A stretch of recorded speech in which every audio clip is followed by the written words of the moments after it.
welcome to our pod. And by that, I mean on Wednesdays we read. I'm Hannah. I'm Laura. And we are two best friends who usually do a deep dive into a new book series, one book at a time. But it's a Tuesday, so we are watching TV, and we are three friends. Three best friends. Because we are welcoming Adam Bassett back to the podcast to discuss Daredevil Born Again. I almost said reborn, which makes more sense, but the comic book said born again, so he is born again. Adam, welcome back. Thank you for having me. For bringing this discussion to the table, because man, sometimes Laura and I don't enjoy the TV shows we watch, but this was a romp. So. We liked this one a lot. Oh, I brought it to the table? Yeah, it wasn't on our list. This one. Yeah, it wasn't on our list. I thought it was on your list. No, you just said you suggested it, and we were like, okay, cool. And I said, well, I never watched season 3. I guess I'm illiterate. No, thank you for bringing it to our radar because we love discussing MCU. But Adam, what's your experience with Daredevil Born Again or any of the Daredevil franchises? Yeah, so I got into the original series on Netflix back when that first came out. And that was not like, I think if we go back before that, I think I'd seen some like the original attempts at turning Daredevil into film, like with the movies and stuff, like from the Ben Affleck thing. Yeah, Oscar award winning. That's Ben all. Affleck. That's all very shaky for me. Like I don't remember much from it, but like I knew what Daredevil was when I got into the Netflix series, but I really just loved how I don't know, the original series just had this like realness to it, this grit to it, and it was, I think, really timely because I think, if I remember right, around the same time, like Marvel was getting sillier. Like the films were becoming a little more comedic and everything, which is also good in its own right. But Daredevil really felt like highly grounded in ways that like even impacted like those iconic Wonder fight scenes where, you know, it's just a camera that sort of does like a little tour of a hallway and it does not change for like 2 minutes or something. And you just have these like really, no CGI, like very grounded scenes where they're going through, and like a lot of the like really iconic scenes, of course, just ends up with like those are kind of like the fun action scenes, of course, but a lot of the really iconic scenes to me are like just two people talking in a room trying to figure out how to approach the problem, or figure out what's going on and everything like that. So like it hit at a really good time for me, and Born Again is just sort of more of that for me. I was really excited to dig back into it, and because I didn't think we would ever get another Daredevil anything, at least like within this setting with these characters, because it really kind of ended up in a good place with season 3, and after the mistake that was the Defenders. Oh, jeez, yeah. I think it was interesting. It was just interesting to me to see what they would do, especially like, you ask about my background. I don't really know the comics too well. I've kind of picked up pieces. I was going to ask that. Yeah, I've kind of picked up pieces here and there, just from seeing other people talk about it. Like, I think one of the things we're probably going to touch on is Born Again season 1 feels very topical to what is going on now in some cases. And, you could look at that and see, they're making some commentary about, what's happening right now in the world. And I thought that as well. I was like, wow, Disney's being really brave here. But I have learned enough about the comics to learn, actually, no, that's just Daredevil. And like, he just has this really interesting history of, dealing with, and maybe it's because of the lawyer background that he has as that character, where he just ends up kind of questioning what is righteous, what is legal, what is like what do we do in these different situations where the line becomes blurry. Yeah, I Well, I don't know. think It's but that and like not to get into it, but like the layers of Daredevil, like he was born of a Catholic guilt character. Like every time he yes. does Also, I these just want to throw things, out there, is he like a priest in the comics? I thought I saw that online and I was like, he's what? definitely not a priest because he No, has somebody sex said with he a becomes a whole bunch of priest. people. Oh, okay. I mean, maybe eventually, but like I I'm know, pretty like sure that's what I saw on Reddit. That like somebody said, oh yeah, he becomes a Okay, priest later well, on in the now I'm comics. And not I was like, sure. what?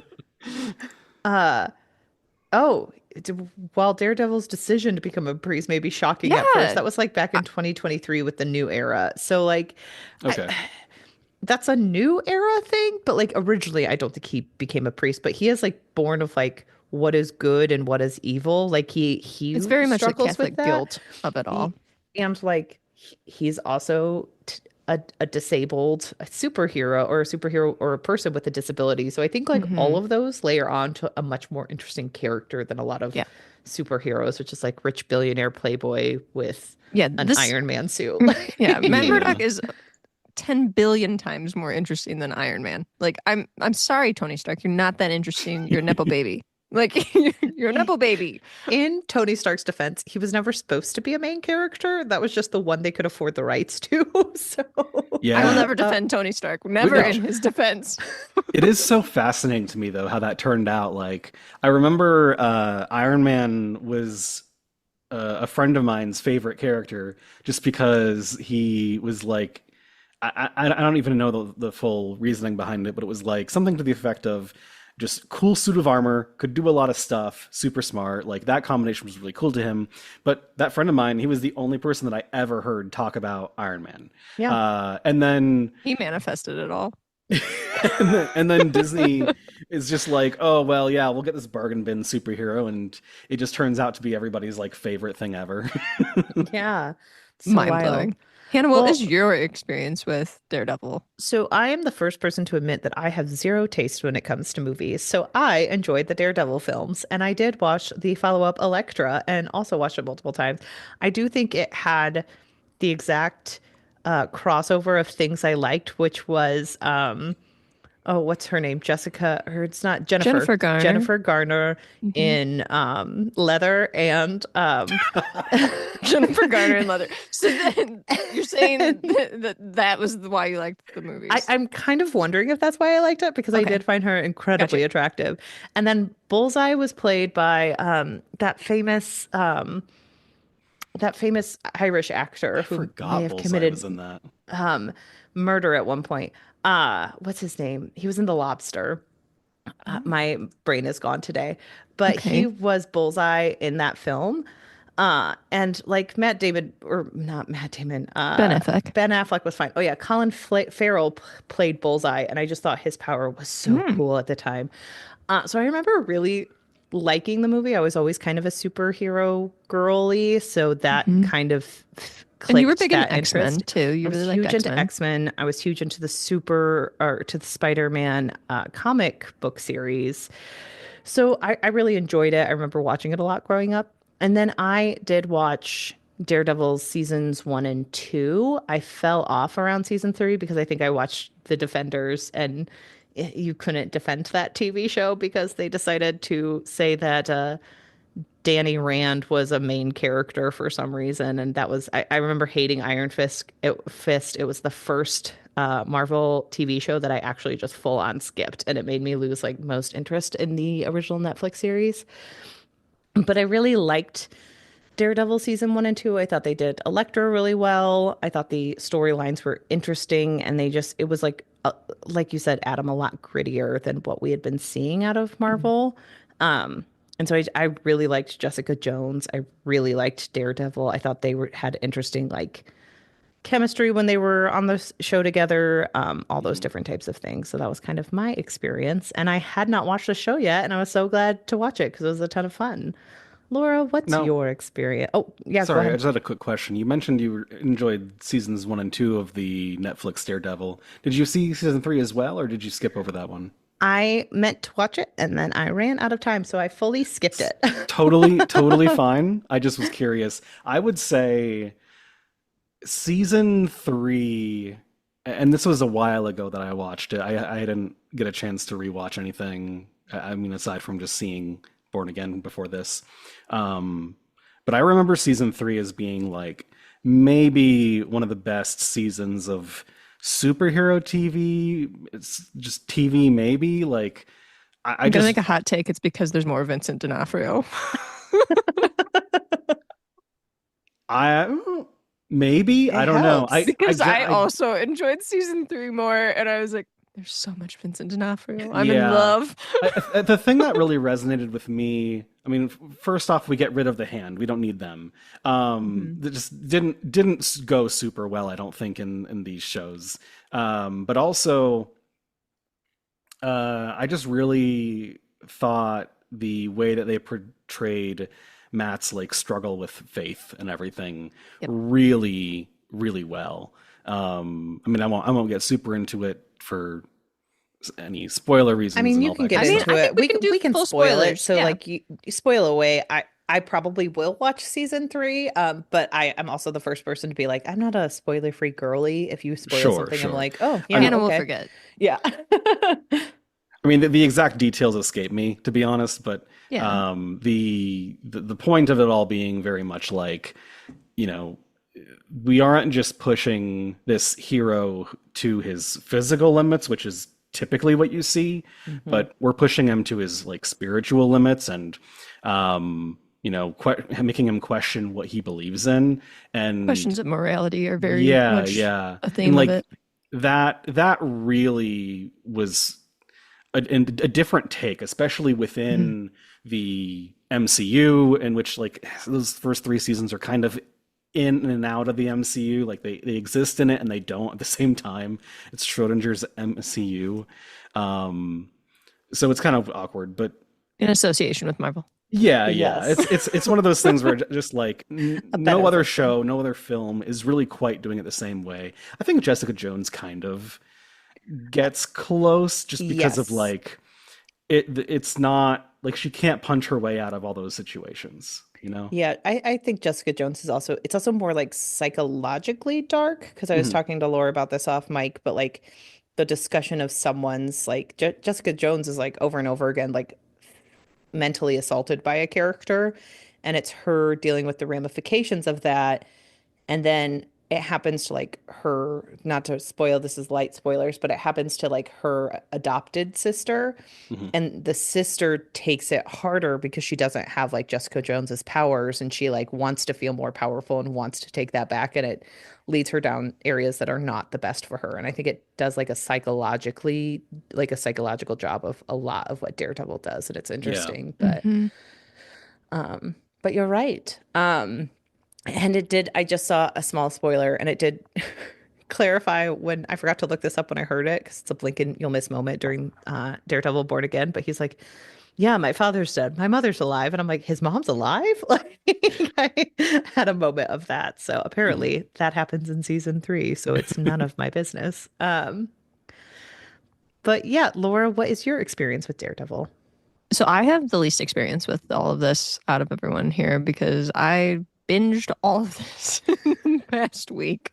So the details are probably going to escape me because it's just been like nonstop Daredevil for a week. So I've watched a lot of Daredevil, but I really enjoy the show, honestly.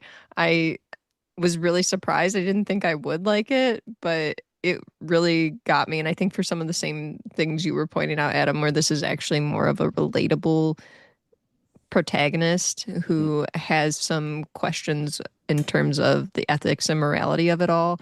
And I also think that the villains are quite good too Mhm.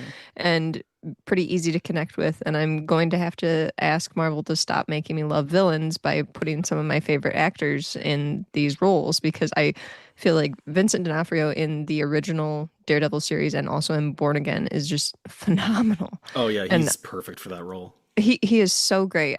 He's such a showstopper. He Mhm. steals every scene that he's in, and I love the dynamic between him and his wife, Vanessa. Like that just phenomenal.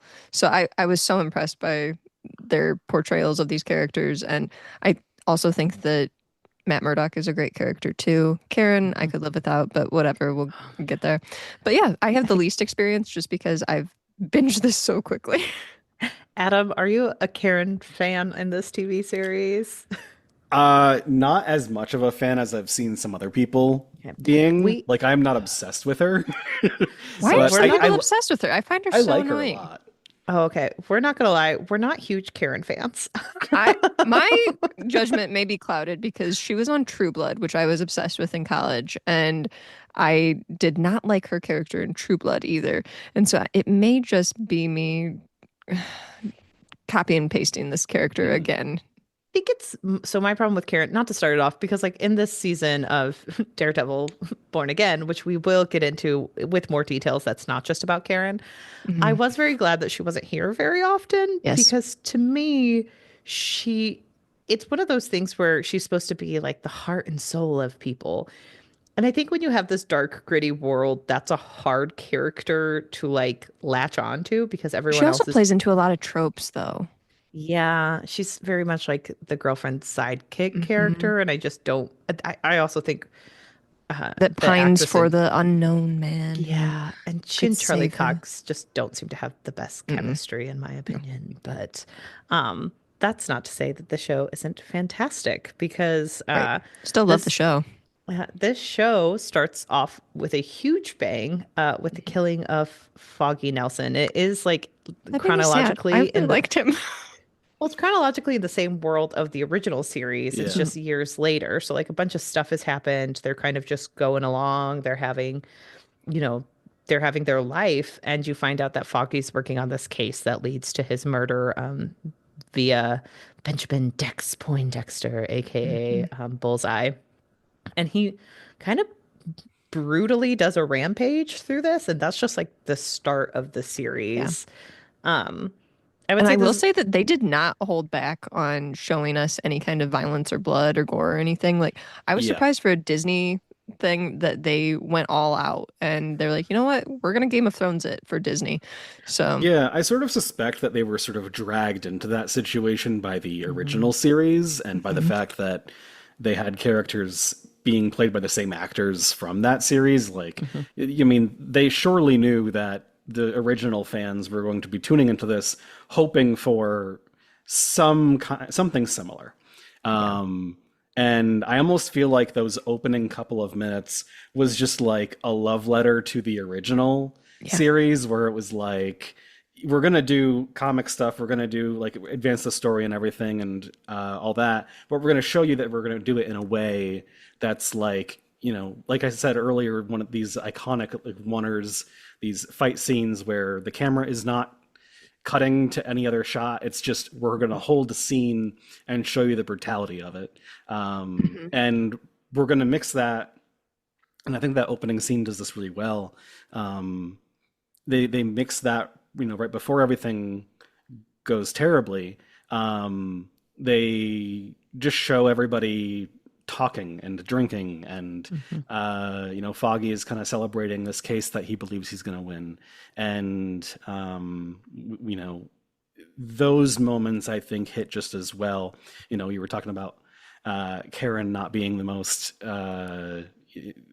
interesting character all the time, but I think those moments of like her and Matt just like talking and hanging out and like joking with each other and kind of making fun of Foggy and stuff, and like everybody just kind of relaxed and having a good time.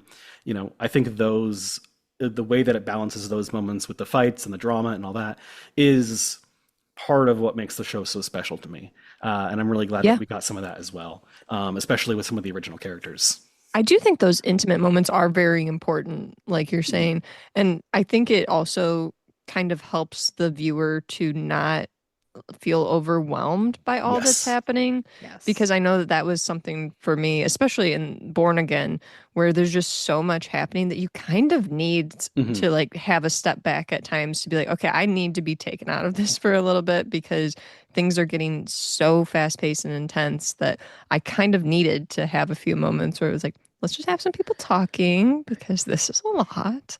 I Yeah. think they also, like you said, Adam, do it really well because the moments that stick out are like very bittersweet moments. Like you Hmm. have Matt Hmm. talking to Kamala Khan's like dad, and I I liked love all their that. scenes together in a Yes. pretty fast-paced episode. I thought they were very cute together. They Hmm. balanced each other well, and it shows like how it could possibly be in the same MCU universe where it's Hmm. like, oh no, like all these different things happen in different ways. There are different layers to the world, so you will have different types of conflict. Um, but I do think having that layer, because I also remember from that episode the moment where Matt stomps on the one bank robber's legs and breaks them. Like I had a moment of like, ooh, like I had a visceral Yeah. reaction to watching that happen. So you do need to have like some sweet with the bitter a lot of the times. And I Yeah, think the show does a good job of pausing. for Yeah, for sure. sure. Another thing I really like about this television series is in a lot of older comic books, it was always like the Kingpin just randomly shows up and then we fight him and then he disappears for another episode. And here, all the villains, like, and the superheroes kind of know each other and they're actually like dealing with each other through a multitude of ways. Like they bring up And that, they like, also give Kingpin, like, throughout the multiple series that he's in now, because he's in Hawkeye and also Echo, they give him a lot of, like, justifications for why he's doing the things that he's doing. It's not just, like, extreme villainy, like twiddling his mustache and, like, just ha ha ha ha ha, Yeah. as much as other villains are. All of his motivations kind of make sense to me, where I'm like, okay, I get why he's doing the things that he does too. They did do a really good job of motivation, especially with Kingpin, and I don't think it's too difficult just because Kingpin is the guy who makes money and Hmm. has a syndicate, and it's like anywhere that those things could be happening, which is basically everywhere, he could theoretically have an interest in it. yeah. I mean, that's not to say they don't do a good job of it. Just he's an interesting character in that he Yeah. is able to kind of cross these different shows like that. That said, they do still have to work on defeating Kingpin because he got shot in the face and then he An got Echo, better. yeah. Which I was trying to figure out because I'm like, do we even notice that? Like, is there even any kind of mark? I had to like watch really close and I'm like, I don't know that I even noticed where there was any kind of Yeah, I don't know blemish what's at up with all. that. Like that's one of those things where it's sort of like we Vanessa's all like, know I this is haven't seen my bullshit. husband for a while. And I'm like, yeah, it's because he was shot in the face. And then I'm like, wow, he can really find great doctors. Yeah, seriously. Well, and they have talked a little bit about how they're a little bit wishy-washy with Kingpin, Yeah. like across the series, where they're like, sometimes he's superhuman strength, sometimes he's just kind of a strong man. And it's like, well, you could Mhm. probably pick one and stick with it. Well, But I think, isn't it in like the comics that he, which I just Wikipedia'd this like a couple days ago about him, that he like grew up and was bullied. And so then he Mhm. like focused all of his energy into, I'm going to be a super strong person and I'm going to do a bunch of training. And so that's how he became so Yes, but strong, I guess. well, also in Hawkeye, he's like, I feel like he like almost throws a car at one point, and it's Oh like I yeah, don't think he does like phenomenal yeah. acts. So But also, it like feels like they in haven't this, pinned he that does a down yet. phenomenal act as well. I mean, in season Oh my 3 of gosh. Daredevil, he does a phenomenal act, and it's like, is I that mean, this physically is possible? I don't full know. spoiler. So you mean when he ripped a man's skull open, or Yeah, when he games in Game of Thrones it. yeah. So Uh, yeah, Yeah, I feel I don't like know. with Fisk, there's an entire season where he's just kind of a big, scary guy, and he absolutely can ruin everyone's day. But then there's this one moment where he gets really mad, and he just obliterates somebody. yeah. I think in season 1 of Daredevil, it was like him slamming somebody's head in the car. This season, Yeah, that was season 1. yeah, and then Born Again, he also deals with somebody's head. Yeah. Well, what was the? This is full spoilers, I guess. What was the one where he broke his back? I can't remember. Oh, was that Is that season season three 3? where he That breaks Bullseye's back, or I'm not sure.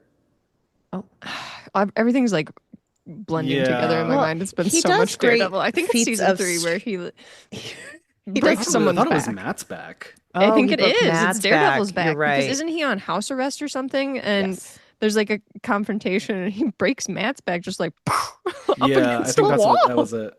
This is something that I find really interesting with this show is he and Matt have very similar overlaps where they're two people who Yes. very much value control and they hold themselves up to a standard of I need to be in control. I need to do what is right in my version of the world. It's two diametrically opposed views, Yeah. but like I I mean, have we to act get a certain way.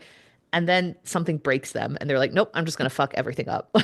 And also the cinematography of the show portrayed the parallel of those two characters so beautifully, honestly, where you would see a Mhm. moment like that from Matt, followed by a moment similarly to Kingpin. And I really liked that. Yeah.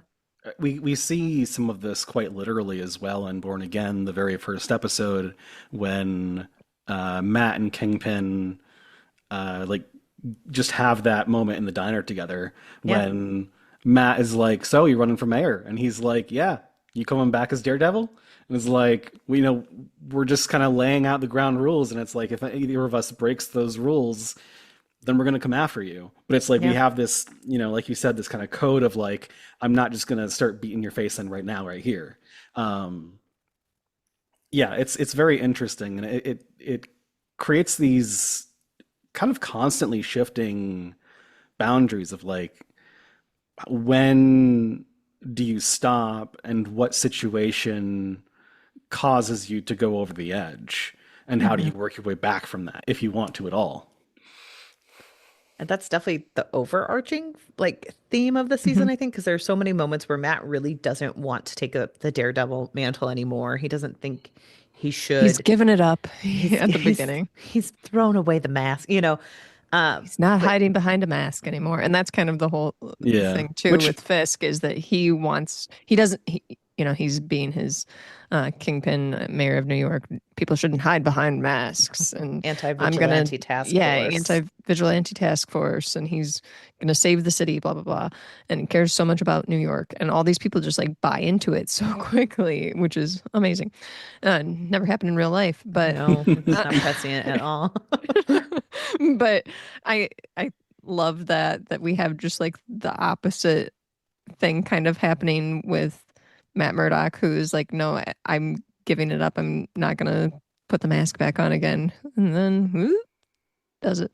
Well, because I think for both of them, like their motivations are it's the breaking point. Like Kingpin doesn't want to be the Hmm. Kingpin anymore, but then he realizes that I politics mean, function the him not same as being the I know. Well, like, but that's the thing he's like, is I don't want to be it. Change my mind. Yes, I do. he's hoping to control people by like playing the game, and then when he finds out that he's like the game doesn't always manifest him winning, he falls back on old things. For Matt, it almost feels like he's like, yeah, I'm gonna play the game, but then when it harms others, I can't take this Yes. anymore, and that is like the fundamental difference between the two of them. Um, Well, I but mean, there's Kingpin doesn't care about harm to he others, cares about Vanessa. unless it's Vanessa. True Yeah, and that. personal opportunity. I mean, like in yeah. the Yes. in the finale, he straight up tells Vanessa like, "I'm here to help the city, but opportunities present themselves." Mhm. Hmm. And he's just like, "What can you do?" Yeah. Right. Uh, well, Matt also has like overlap with the Punisher, where they Hmm. both also have like that code. It is a lot of people with like codes of conduct that they have Yeah. Yeah. inherently. And then when other people break them, they're like, oh no, I'm going to step in. I'm going to take care of this. Bullseye feels like he's just a chaos agent, but I did not watch season 3, so I don't know if he has an inner code. I So, would say he was more of a well, he was a contracted killer in mm, season 3. Mhm. Um, in this, he kind of becomes a chaos agent because he's being pulled in all these different directions. The Fisks are not necessarily communicating, and Vanessa kind of goes behind Wilson's back and hires him for something. And then he has his own personal grievances, and he gets imprisoned for a while, and he gets on these drugs, and it's like he's just being pulled in so many different directions, and the end result is he develops this hatred for his former employers, the Fisks, and kind of ends up, I think, almost aligning with Matt in some ways and the Punisher of like, I just want them gone. I want them yeah. dead. Um, Hmm. and I Wanting to think I end it think all. that's sorry, what? just wanting to end it all. Yeah, exactly. And like, because that's the only way he knows how is like he is a killer. That's the thing he does. That's the thing he's really good at. Um, and I think it's really interesting. Like we end.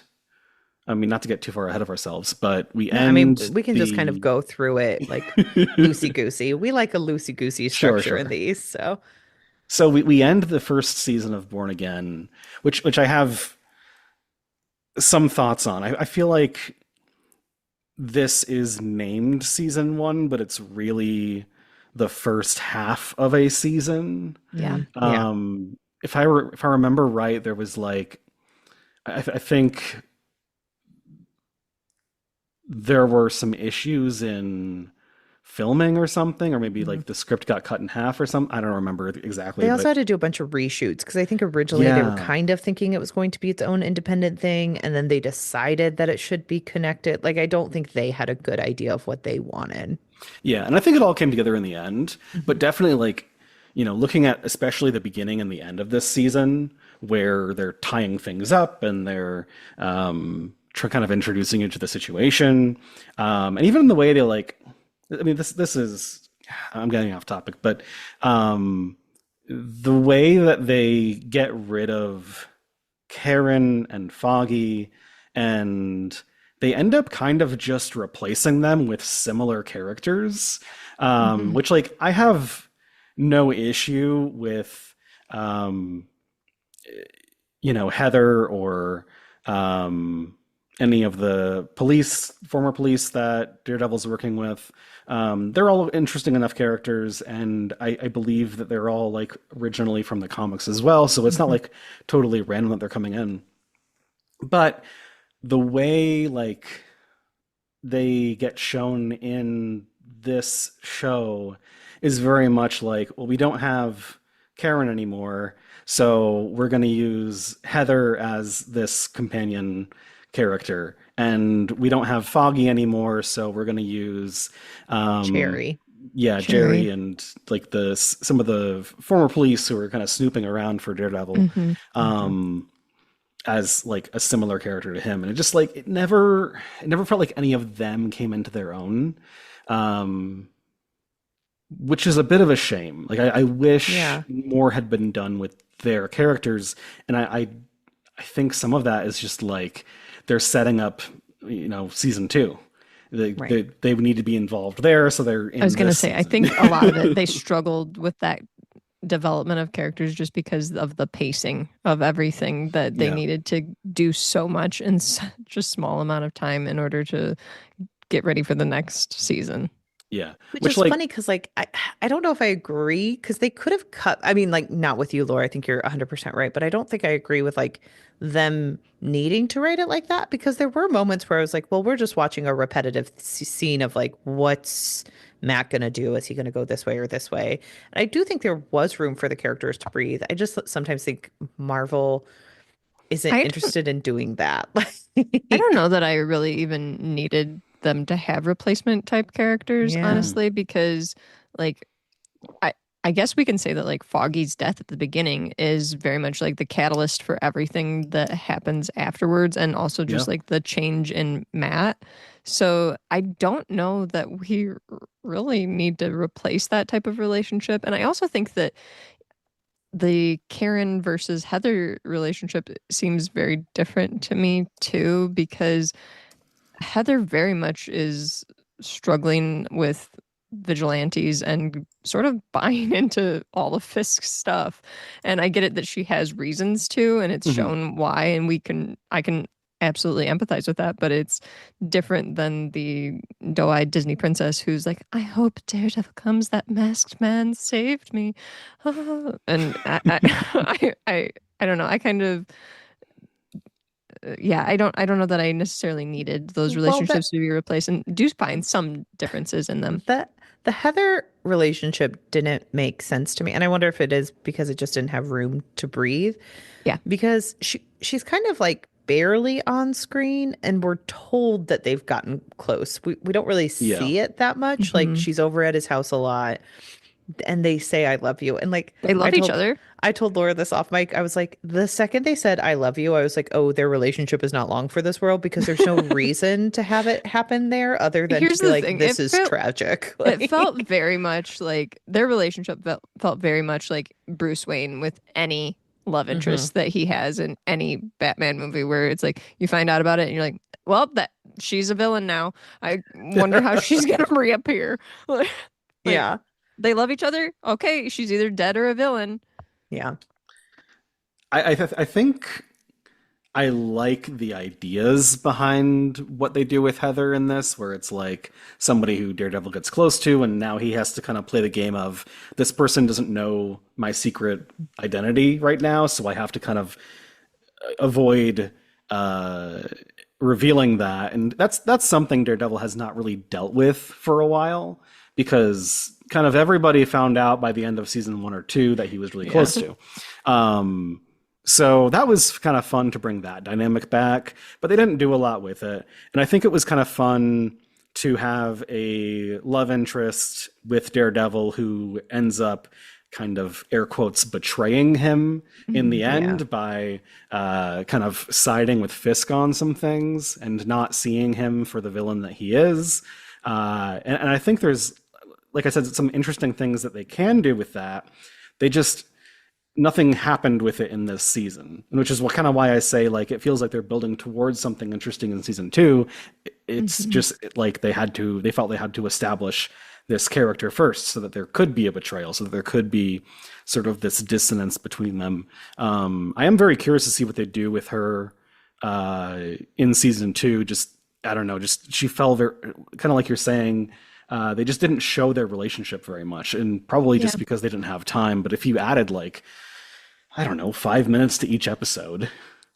Or you just got rid of like, I mean, the bank scene is amazing and I love it, but it is a Mhm. bottle episode in and of Yeah. itself. So it's like, well, you can have other things happen with some of these if you were like a little bit more sparse with some of the fighting We scenes or honestly some of the get back and more of her forth. with like the therapy The sessions Fisks, with yeah. the Yeah. Fisks than Which also anything. which also drove me nuts because at one point they're like, well, you're a psychiatrist. And I was like, well, psychiatrists aren't really involved with like psychotherapy as much as other people. Like, that's a psychologist. Do we know the difference? Like, Well, I also think we're supposed to believe, like that meditation is how Matt Murdock heals from chest wounds in 5 minutes too. So okay, so in a I think we're magical supposed to world suspend where our he has, disbelief here. Like psychiatrists do that here. so you're pointing out that I'm a little bit ridiculous for being like in a world where he has super hearing Yeah, in a world movement, where he can taking get issue with. shot in the chest and just think really deeply and heal Yeah. in 5 minutes. I, And you're like, oh, I don't you think know what? psychiatrists do that. Like, You Hannah. know what, Laura got my ass. So Fisk got shot in the face, and there is not a blemish. that's fair. But yeah, I didn't I like what you're saying, Adam, with the like, oh yeah, this is the first time he has to hide from someone. I just wonder if a little bit of it was also too on the nose for me then, where it's like, well, if we're going to have that, does she have to be a psychiatrist helping William Fisk and or well, helping Wilson Amused. Fisk and Yeah, Vanessa? I think the thing And that sort yeah, of broke me that because I was okay with that part. I was like, this is kind of an interesting development. We haven't seen this side of the Fisks before, where like him and Vanessa are sort of at hmm odds, and they need someone to Mhm. help them through that. And I think that's neat. And it's neat that they were able to tie Heather into that.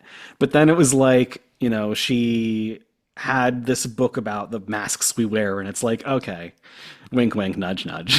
I'm gonna write a book about vigilantes. Can you like hook me up with some Like, of your clients? Like, you're hooked up with Daredevil, right? And he's like, I don't know him. yeah, that was a very strange conversation for the show, Yeah, but I don't know. I really liked all of the stuff surrounding the Fisks though and their relationship. I think for as much as I did not get on board with Heather and Matt, I was very much on board with Wilson and Vanessa where I'm like, oh, I hope they make it. Like it's couple so goals. interesting. It's so interesting because I was reading an article about it and they were talking about how like Fisk is someone who does not trust anyone, and we're seeing someone who loves him so much that they will go to any lengths to get him to trust her. And it leads to a lot of bad things happening Yeah. because he needs her to jump through the worst hoops in order to show that she still loves him. Oh, for sure. Rip I think it's Adam. Yeah, rip Adam, that poor man who was just like in a cage for an entire season. oh, that was brutal as well. Like every time he would go down those steps, I'm like, no, please no. That was tough to watch. I do think though, just like the way that Vanessa's character was portrayed in this season was very interesting of someone who is kind of dealing with a betrayal of sorts where she did not know where her husband went. He just left her with all of these different enterprises and Yeah. everything. And she just took them all on and was super effective, probably more so than Wilson was in many ways. And then he just swings back in and is like, "What? You cheated on me? And I am running for mayor now, by the way. And I'm not going And to also you need tell to get you on why." board. Like, and it's my business. Like he was so mean to her this season. Yeah, it felt like he just did not think through how any of his He's a terrible adventures. communicator. Yeah, that's really what it comes down to is like I don't think he at any point intended to cause her harm, but like Mhm. absolutely seeing it through her perspective, it's like you didn't communicate with me. You sort of left me alone with all of these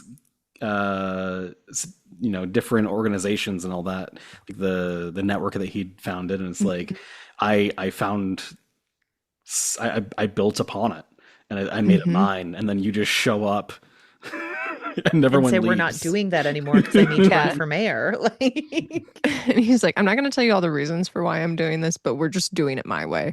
And she's just supposed to accept that and be like, "Wait, what? I didn't want to be involved in this type of situation." And she's thrust into the limelight in all of these Yeah. different ways. And she has to handle all of that as well. And she handles it far better than him in many Mhm. opportunities. So, Hmm. so Well, and she's such a fascinating character yes. because like the entire time we're sitting there and she's like, "Yes, I had an affair." And I'm like, I think she had every right to find another partner. Like he was Here's gone the for thing though, she didn't know he years. was alive. Right. So like all she did was like grieve the relationship she had and then move on. And when she found out he was back, was totally on board again. So that's a wild, it's wild to see how wrong he made her feel when like it seems like she was just doing a good job at the work he gave her and finding romance. And Like, also like the cold-blooded way that she finds out about her lover in the oh my dungeon gosh. and she's Hmm. just like, "Oh, well, too bad about you." And then they just go have a nice meal in front of their favorite painting. And I'm like, Oh, "Oh my Well, I think gosh." at that point it's almost like she's backed into a corner. Like, yeah. what else was she supposed to do to resolve that situation and keep her husband's trust? Her husband, who is known for not trusting people. Yeah. That's true. I guess I didn't consider that she was like probably motivated by fear at that point. Yeah, she's probably Uh, just protecting herself in a lot of ways. Like, I'm yeah. sure part of I it is think, just the relief of like this problem is gone now. I yeah. was But very much like seeing this as kind of a Vanessa's descent into villainy. So I don't know if it's dissent, but I think there's like a happy medium between fear and villainy, where I yeah, do think there is a certain layer of like deep love she had, which is kind of what I was talking about with her. Like she'll do whatever to gain his trust back. Like Mhm. I mhm, think she loves him so much. And yes, she's backed into the corner, but in that moment, she also knows that if she does this, then like she will move towards like reconciliation, which is what they were yeah. talking about in Mhm. therapy. And so she makes the active decision of like, this is what he needs from me, so I'm going to do it. I think a And it's, lot of it. yeah. I think a lot of it is like just she's trying to get back to the way things were. And Mhm. like you said, this is one step more toward that. Especially at that point in the show, this is like I don't know, episode 9 or something, or no, episode 8, I think. 8. Mhm. Yeah. Um, so at this point in the show, like he is fully using his office, the power of the mayorship, to be a nasty little criminal again, Mhm. and Mhm. that is the kind of life that she used to have, and it's the kind of thing that she's familiar with. So Yeah, Well, and I I think think she had a hard time trying to understand his motivations for taking on the office for a while. yeah. And once he reaches that point, she's like, okay, it's all clear to me now.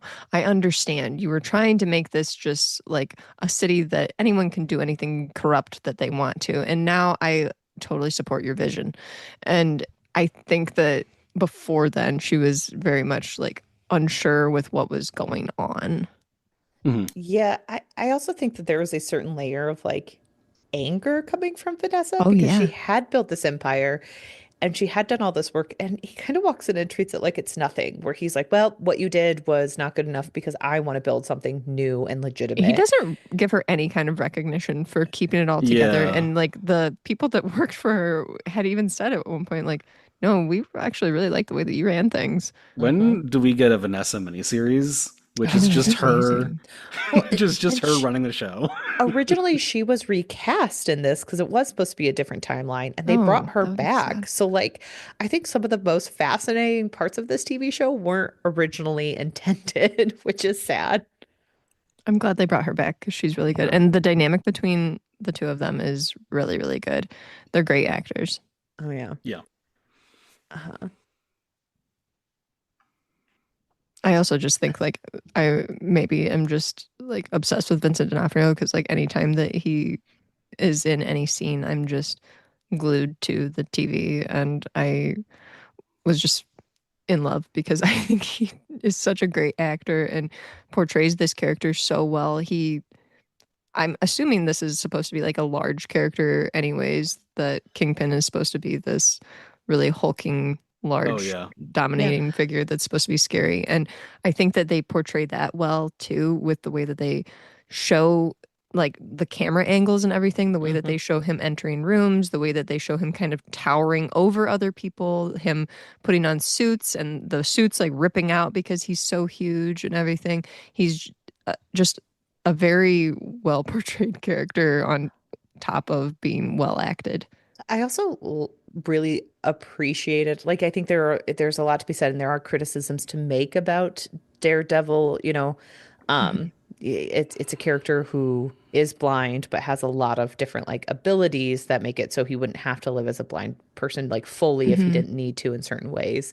But like we are watching a person with a disability like be perfectly capable, be able to fight people and like do it successfully. And he is a lawyer. He does do jobs where like a lot of people wouldn't really think about that type of representation. I really like that. And I really like that like Wilson Fisk is a large man who is Mhm. strong and who is powerful and who is able to like walk into rooms and command them. And I also think that like that's something that's not often seen. We often see No, like if you're kind of the going to be bumbling person. or if you're going to be rich and powerful and like a fat person, you're going to be doing it from like a giant throne or lifted up as in Always Dune. sitting. Yeah. Like, yeah, where you're just like telling people what to do. But he is a very active character. He has one of the most dynamic, like love like stories. I think it's interesting to see all these types of characters play out Hmm. and I really like that. Yeah, for sure. I mean, yeah, like you said, we can probably nitpick and poke at the way that the disabled characters aren't really disabled. Yeah. And I think that is genuinely problematic, but also considering like where this all comes from. Like this Mhm. was made, gosh, I don't remember. When was Daredevil? I want to say like the 70s or 80s. I Like, think it was before then. Daredevil's oh a pretty wow. old character. Yeah, the first Daredevil comic debuted in 1964. Okay, Oh, yeah. wow. Um, so like, you know, not to excuse the problems, but I mean, this has been going on for a very long time, Hmm. and there were definitely different sensibilities back in the 60s. And it's like you said, very cool to see such a diverse like different kind of like physically abled cast in this, all performing to the best of their ability.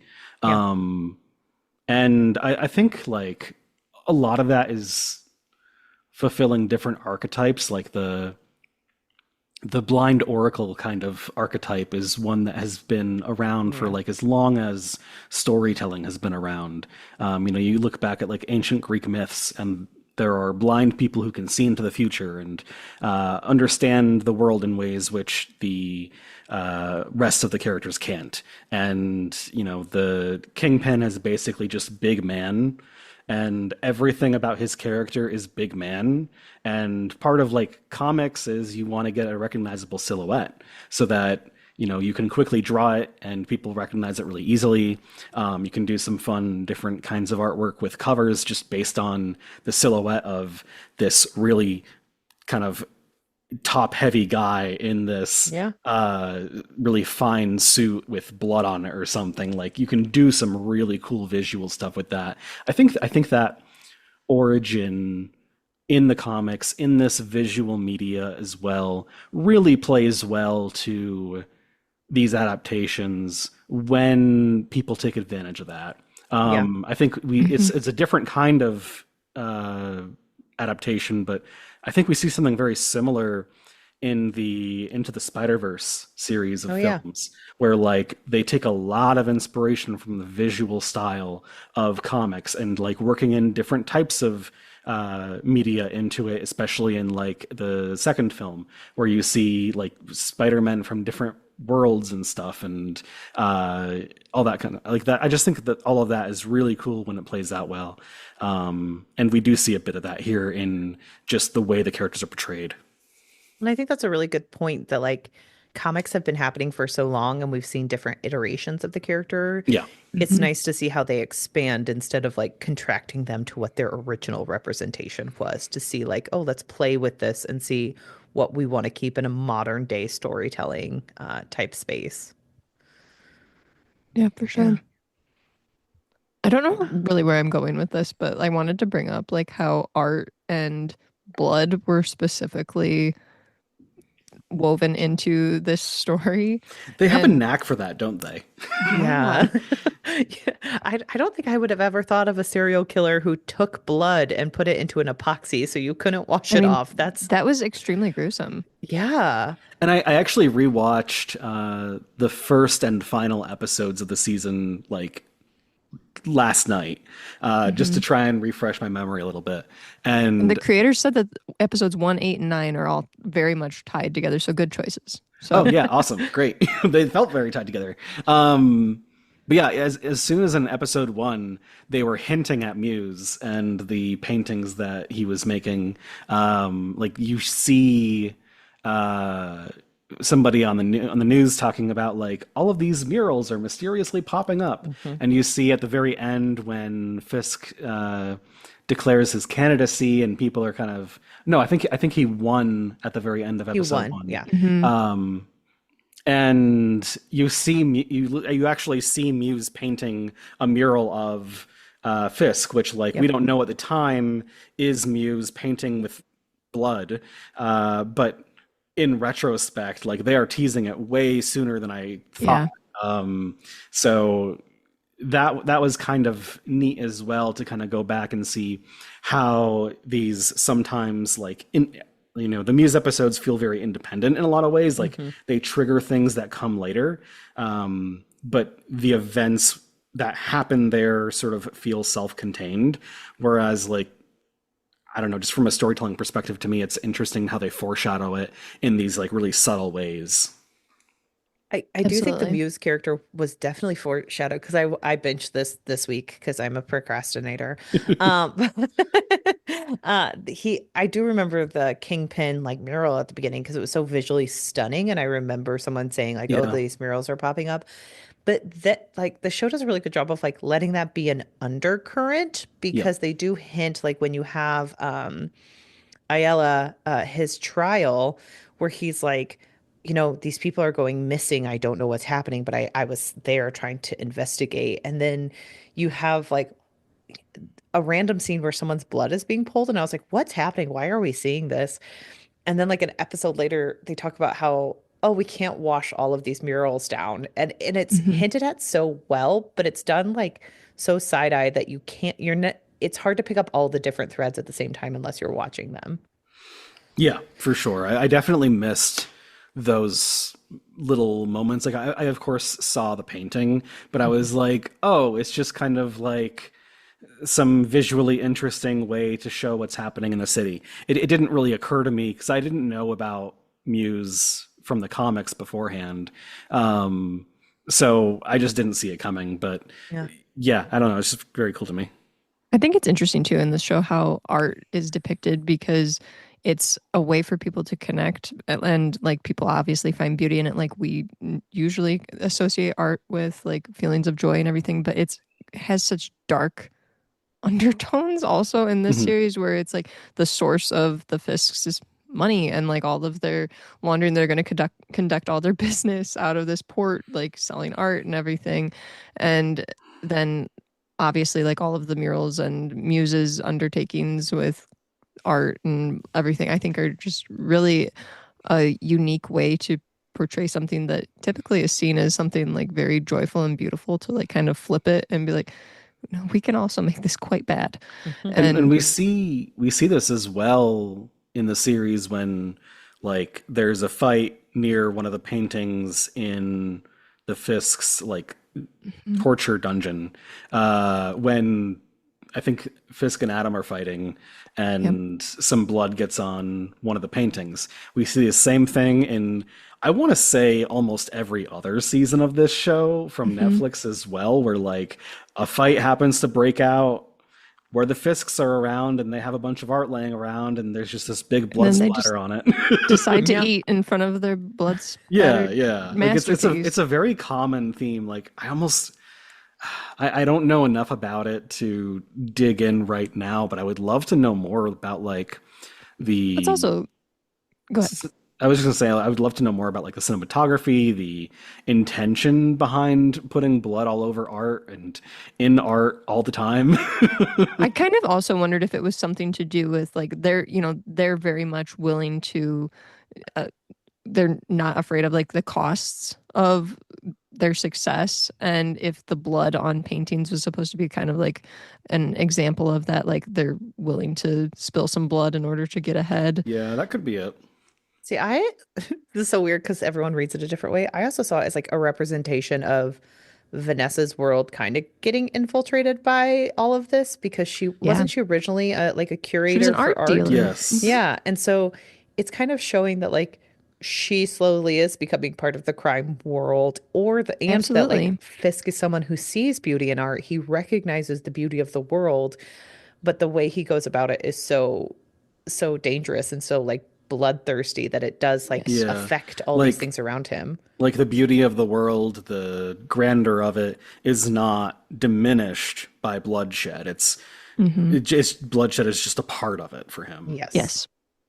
So I also fascinating. like going back to what you were saying, Adam, about like the scenes, like the intimate scenes where they're just like two people talking. After Mhm. there's the situation at the gala with Bullseye, and then I think it's the next episode where they just have Vanessa and Fisk just like in their blood spattered like clothing, Yes. just like talking all this time. I'm like, can someone get him an outfit change? Like, please, he's the mayor. Like, we need No, that that man blood loves off that bloody white suits. suit. He He's really always in a bloody does. suit. Um, so as we're heading toward the second season, I mean the finale of this one, we see a big final fight with the Punisher and his copycats. Um, Disney and really said then we don't want to be associated with the people who are bad and killing people on behalf of the Punisher. We want it yeah, on I was record that we think that that is bad. I was really fascinated by that whole exchange of like the Punisher really just taking on the people who revere him and being like, you should absolutely not do that. Yeah, I shouldn't be your hero. Like, Yeah. no. Like, but we see that, and then Daredevil kind of goes in. He's like prepared to go and fight, and obviously he does not do that. Karen talks him out of it, and the final thing that we're left with from Matt is like, we need an army to take on Kingpin and the army that he's raised and the defenses that he has in the legal system and all that kind of stuff, which I'm just curious, who do you think is going to show up in that army? Like we've got so far is like a couple of police officers and Karen. I mean, there's been so many crossovers where like Kingpin and Matt Murdock have been in a bunch of other shows where it's like, could we see some of these people show up from one of the other shows? Possibly. I could definitely see Echo kind of making an appearance because I think that that's also interesting with you think she'll shoot him in the head again? I mean, maybe she'll actually catch him this time. Let's shoot him twice. No meditation out of this one. I can say I wouldn't mind a Jessica Jones being brought back in. I really liked that character. I really like the actress. The actress has been cast again. Okay, so I think Jessica Jones could come back in. Let me look at the news for that. Because I think she didn't mention She-Hulk. I did mention that he did have sex with She-Hulk at one point. Yep. So it could be She-Hulk. Back when he was in a different costume. Kristen Ritter is officially returning as Jessica Jones for Daredevil Born Again season 2. So okay, so she's I guess she's confirmed. Helping. She's doing something. So I'm wondering. I really hope they don't bring Danny. Was it Danny Rand? Was that his name? Yes. I really hated that man with every fiber of my being. Well, in the end, this was a TV show that asked, what if the soul of like this ancient Chinese power lay in one white man? And that was the question that they answered. And I hated every second of his show. The answer was terrible. And then, like, I told you this was the one that made me fall off. I remember watching it with my family one Christmas. Like, I turned it on being like, there's a new Marvel TV show. And then at one point I said, I think I'm going to bed. And my parents said, do you want us to wait to watch the rest of it? And I said, that's fine. And I just left the room. I will say, I agree. I don't think they're going to do anything with Iron Fist just because it was so poorly received. Oh my God, it was terrible. But if they do anything with it, I don't know that Danny will be involved. And if he is, it will be as like a minor supporting role. Yeah. Because if I remember right, at the end of season 2 of Iron Fist, which I unfortunately watched, the end of that, he is no longer the Iron Fist. Oh my gosh. He passes it along to Colleen. Oh, good. And she That's fucks some people should have up. been with. Yeah, and she fucks some people up and the season ends. Good. So she is the new Iron Fist at the moment, if we continue off of that thread. So if they do anything with Iron Fist, they might bring Colleen back. If they bring Colleen back, we might see Misty Knight, because those two were kind of tight. Okay.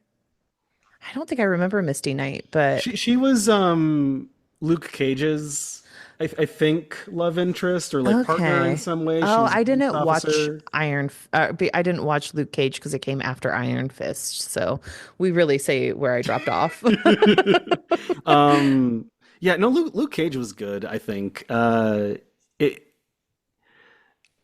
it was one of those where it was like, I was never excited about it, but I always enjoyed watching it. Yeah. I forget his name who portrayed Luke, but I think Luke was always a pretty interesting character on screen. I would be okay if they brought him back. I wouldn't expect it because I don't think Luke Cage like did super well either. Yeah. But he was a lot better than Danny.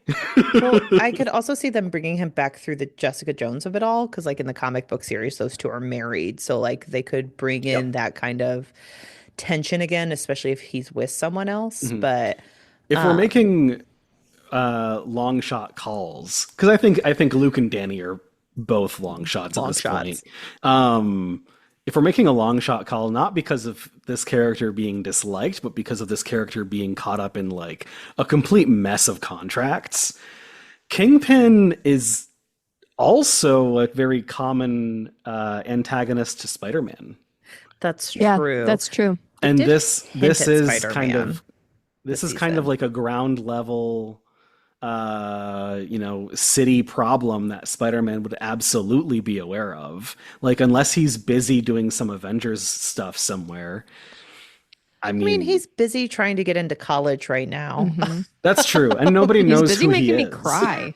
Like, that movie was so sad. But it's also sad. But it's strange, though, because technically they're all supposed to, I guess they didn't forget about Spider-Man. I forget how that worked, Yeah, I but think everybody forgot who Spider-Man was, who knew who he right. was. Yep. Okay, but they do remember that he's there because Kingpin does mention Spider-Man in this television series, so he could potentially be there. But I Mhm. also wonder if it would be kind of like a blink and you'll miss it type. Like he's there Could be. for 15 seconds, so they don't have to pay him like they did to Karen this season. So Yeah, I saw somebody comment like, what if to get around the contracts, they have a stunt double play him. He never takes off his mask, and the guy from the recent like Spider-Man animated show does the voice, and it's like really quick, and you don't notice. perfect. Probably. They might That's have something I that. could see happening. I mean, Frank Castle's getting out because he did that after he, annihilated a bunch of Yeah. corrupt police Yeah. officer. I was And shocked he's that getting his own show, right? They're he making. had his own show, so there might be I a think they're I think there's a making- new one. I think Okay, they're he has a making new one. Okay. Yeah, just around the Punisher. Let me see. Because they feel like they've really honed in on how the Punisher Yeah, works versus what he's the coming back movies as were. he's coming back in a solo special. Sometimes I talk about the red flags that I missed in my first boyfriend in law school, and one of them was his obsession with the Punisher. So, Oh no. It's got to be that growl. no, he About likes the like the third time he original did it, I was yeah. That growl gives him superpowers, I swear. He takes so many bullets. Well, I mean, I also think that Vincent D'Onofrio has to be tired of using that voice sometimes where he's like, can I just That's talk like true. a normal person? Um, fun fact, I had so many moments where I was like, this feels like The Sopranos when they're going to therapy. And his little lackey is played by Tony Soprano's son himself. really? So yeah. Wait, which one? Uh, The media guy. the media guy, yeah. Is his name Daniel? His name is I think it's Daniel. Daniel And then Blake. he's connected with BB. Yeah, Daniel Blake. He's connected with BB, who I liked BB. I hope she comes back Yeah. in more of a focus because you know, I cool. was a huge fan of hers. So I think Daniel was quite effective in that role too. Yeah. he's a great mini Tony Soprano who he did play on The Many Saints of Newark in 2021. He played mini Tony Soprano because he is James Gandolfini's son. So I think that character was just very effective though, like showing like how quickly systems become corrupt from within too, and how quickly people can buy the Kool-Aid in order to advance their own. I thought they did a station. really good job with his boss as well, where it's showing that like Yes. even if you don't drink the Kool-Aid, sometimes you're already on the train and there's no safe way off. So you just have to like shackle yourself to it and Yeah. let a man's skull get ripped in half. So Yeah, that was brutal. Just not even like I expect that from Fisk. It was brutal to me how what was her name? I think it started with an S. it was Sheila. I thought it was just brutal how like Sheila knew that something terrible would happen, and she turns him in any way just to sort of like curry her own favor with Fisk. Because she knows that she's on the edge. Like Fisk doesn't dislike her, but he knows like she is not 100% down. Well, he knows that she came in as a job, like, and that is the problem with these systems of wants corruption. Where loyalty. unless you come in because you love the person and you're loyal to them, you are expendable because you do have a line that you can't cross. So. I mean, we see that with Daniel, where the first time he and Fisk meet, Fisk is like, "Where'd you find this person? Like, he's great. We're gonna elevate him as much as we can because he believes in me, and he just 100%." It's not prescient at all with these recent times. This doesn't sound familiar. Just doesn't sound familiar at all. Except everybody's a lot smarter and more capable in this situation. I mean, Actual experience? What? all that aside, like these are themes directly from the comics in a lot of ways. It's just very interesting. I don't know if it's interesting or more just like an interesting coincidence how they line up with current events. We haven't talked about Unfortunate. A bit of history repeating itself kind of scenario. Yeah. So we haven't talked at all yet about Hector, the white tiger. Hmm. How do we feel Yeah. about them? So I actually really liked that storyline. Yeah. I thought it was very effective at showing something that this TV series does that Marvel doesn't do anymore, because Marvel has mascots and the mascots have to show you who they are so you can buy into their profile and then buy into who they are as a superhero. This show shows that, like, if you're going to live in a world with superheroes, there are going to be different levels of Mhm. superheroes. And the Mhm. people who are actually trying to make day-to-day choices and day-to-day changes, who aren't fighting super aliens from, the snap or things like that, you, it's going to be more dangerous for the person themselves. And it's why they're seen as vigilantes. It's why they have to wear a mask to keep themselves protected. And I thought that Hector's storyline shows that, because he is not, a superhero with millions of dollars. He's struggling to make ends meet. He's proud of buying or of renting a studio apartment. And he just wants, his wife to be happy with him, while also knowing that he feels called to helping the lesser known people who are going to be overlooked by these giant superheroes, or the police or anyone who's supposed to protect them. So I really liked that storyline, because it highlights, what Daredevil is all about through an introduction of a new character who we don't have any Yes, ties to yet. absolutely. And it was I agree with all cool. that. It was cool as well in a Daredevil show, which is typically so grounded, to have this kind of down to earth character who got his powers from a mystical amulet. Like that kind of combination of themes was very interesting to me. I'm really curious to see what they do with his daughter now that he's Niece. gone, His or his niece. niece. Hmm. Yeah. Um, because the in the comics, I know just enough to know that the White Tiger is sort of like the Black Panther, like a mantle that gets Hmm. passed down different generations, and so that leads me to think that she could become the next White Tiger, but she seems a little bit young. Like like They are about to make a Marvel's teenager movie Hmm. or show or the Young something. So, Avengers. yeah, the Young Yeah, Avengers. She could be a Young Avenger. I don't think she typically is Mm. on the Young Avengers team. I guess it could happen. Like, the MCU makes a bunch of small changes and they all add up.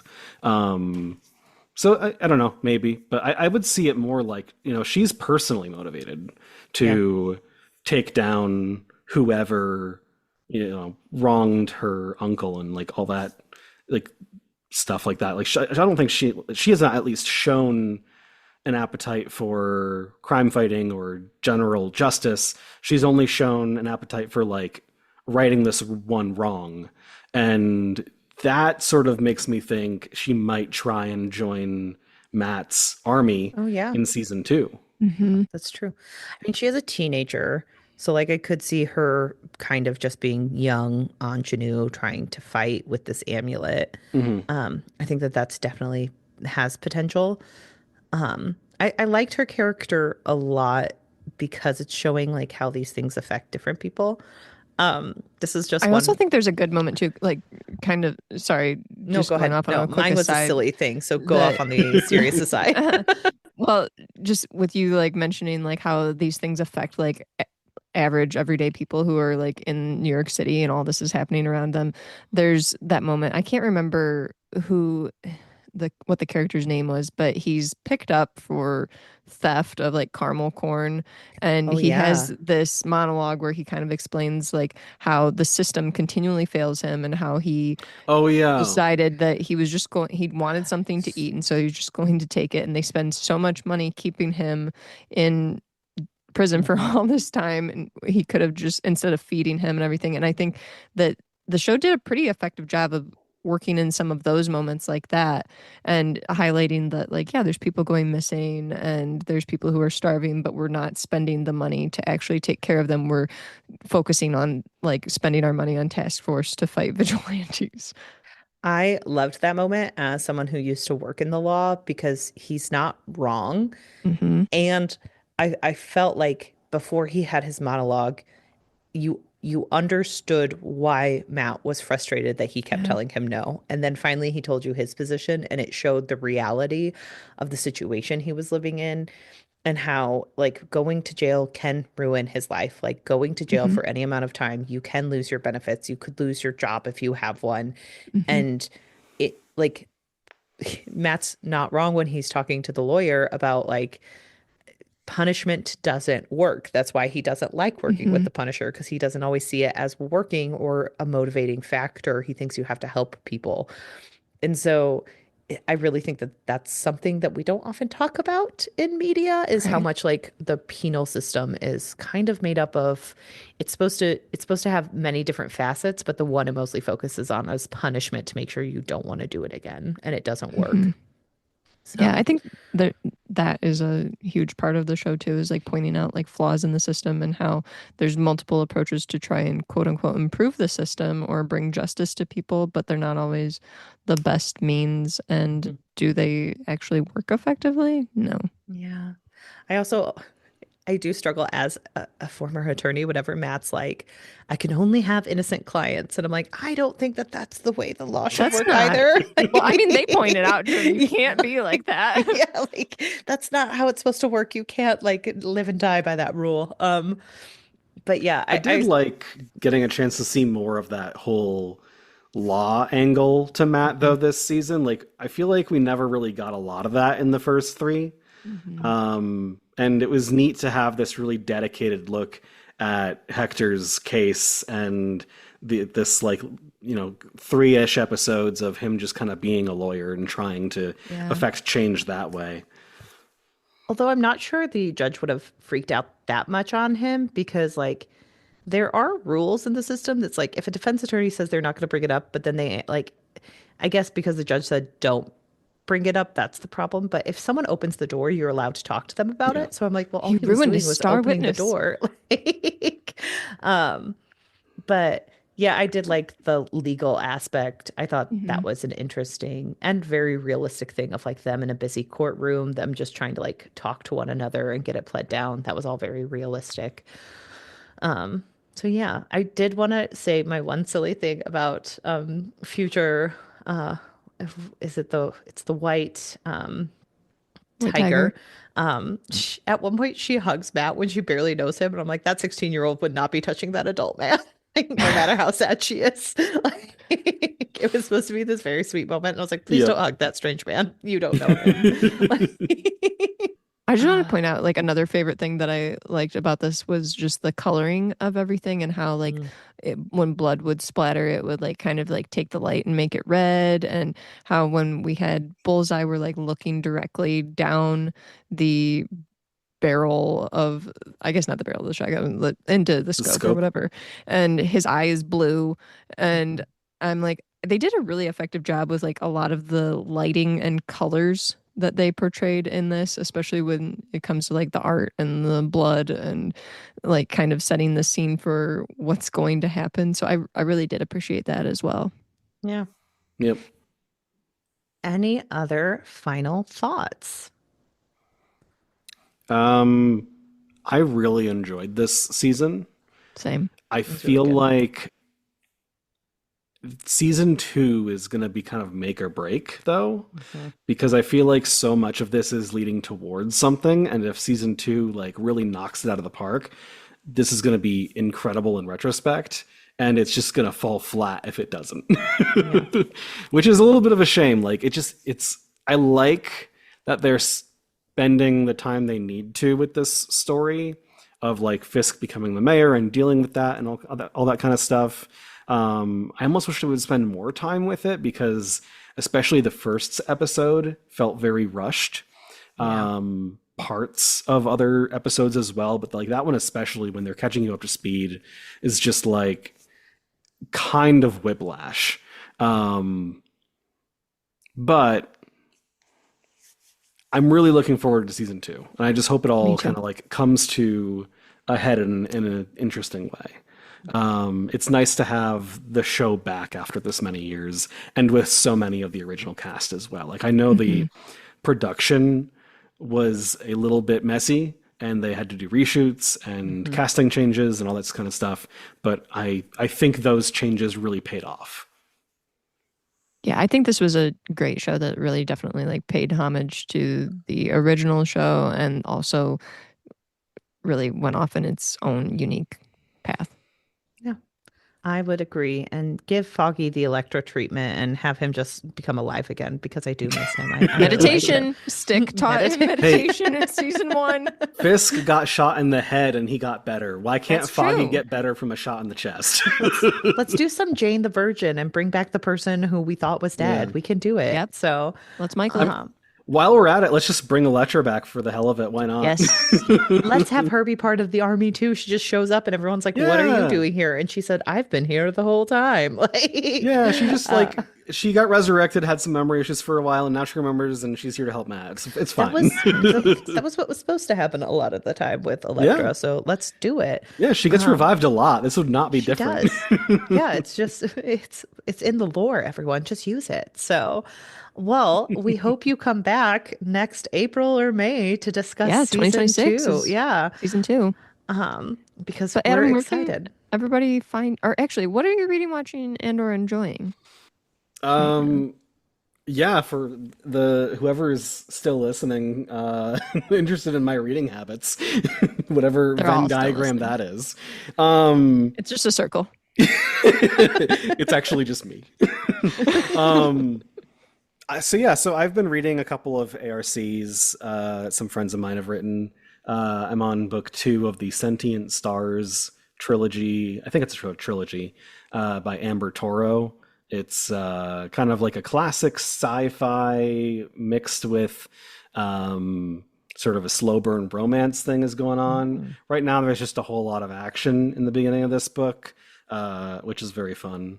Aside from that, I'm listening to The Anthropocene Reviewed by John Green, I think it is. Yes. Either Hank or John Green. Pretty sure it's John. One of those brothers. I should check. I'm also pretty sure that it's John, so I think you're good. Okay. Yeah, it's a nonfiction collection of essays, just sort of about different interesting things in the world. One of the ones I just listened to the other day was all about the song Auld Lang Syne, which we sing at New Year's, and sort of that history and how it interconnects with John's personal history of this writing friend that he got to know. Others are about like Indianapolis and how unbearably average of a city it is, I guess. I would I concur love that with that's that. a topic. Like, you know what? Yeah. The most average city, Indianapolis. Yeah, Like, let's talk pretty about average. It's just a lot of like little interesting anecdotes in these. I'm really enjoying the audiobook. John narrates it himself, and each essay is only like 10 to 15 minutes long, and I just sort of like put those on while I'm doing something. It's very nice. So that's what I'm currently reading at the moment. Well, Nice. awesome. Can you tell people where to find you and your works, of course? Yeah, so you can find me at Adam C. Bassett on Instagram, Threads, Blue Sky. I have a website, adamcbassett.com. All of that stuff is basically about my writing things. I do other stuff, but writing is mostly what I talk about. Writing and reading stuff. So yeah, feel free to follow me there. I've got some books about a whole range of things. The 2 that are out right now are both cyberpunk. I have some new stuff in the works that I think will all be coming probably early next year. And your book on maps? One of them is. Yeah. The other one is a project that I have not announced yet, which I'll share probably once I get through betas and editor steps. But things are lined up. It's I will say it's a fantasy novella. Okay. So trying something a little bit different, but I've really enjoyed it. And the other one is, like you said, a nonfiction book about map design for fiction. The books that have maps in their front couple of pages. Just a collection of things to consider when designing one, whether you're illustrating it yourself or working with somebody who's illustrating it for you. Everything from, maybe you should add a few more islands because classic fantasy maps do not have enough islands and lakes and rivers. To like little anecdotes, like I was just talking about, I was editing just a moment ago before we got on the call, a section all about naming places, because that's a really important part of a map as well. And some of the different ways that you can choose to approach that. And one thing led to another, and I ended up down this rabbit hole researching the origin of the name of the state of Vermont, which can be traced back to the French explorer Samuel de Champlain, who named the mountains in Vermont Verdmont, which itself is really interesting because the word order is flipped from what modern French does. Modern French would call it Montverde. And the word for green in that phrase, verd, isn't the same word for green that France has or French has right now. It's a different term that was used interchangeably with two other terms, which can be traced back to Latin, which has 3 different meanings. Wow. Oh, gosh. And it's one of those things where my argument in the book is like, don't worry about naming your stuff too much. But then I pull this shit and it's like, well, you can worry about it a lot if you want. Except go down an extreme rabbit hole. Yeah. So if you have any interest in that. Yeah. So if you have any interest in any of that, follow me on the socials or newsletter or however you prefer to be aware of my antics. All right. And you can follow us everywhere we are available online at OWWRpod, and check out what we're doing at ourpod.com. Adam, thank you so much for being on today. Thank you for having me. We appreciate you ignoring the list and saying, let's watch this instead. Whoops. I really enjoyed this show. It's great. a great find for me. Perfect. Laura's going to dive into all the Marvel things except for Iron Fist because Hannah won't let her. So. All right. Thanks again. Thanks for listening, everyone. Bye. Bye.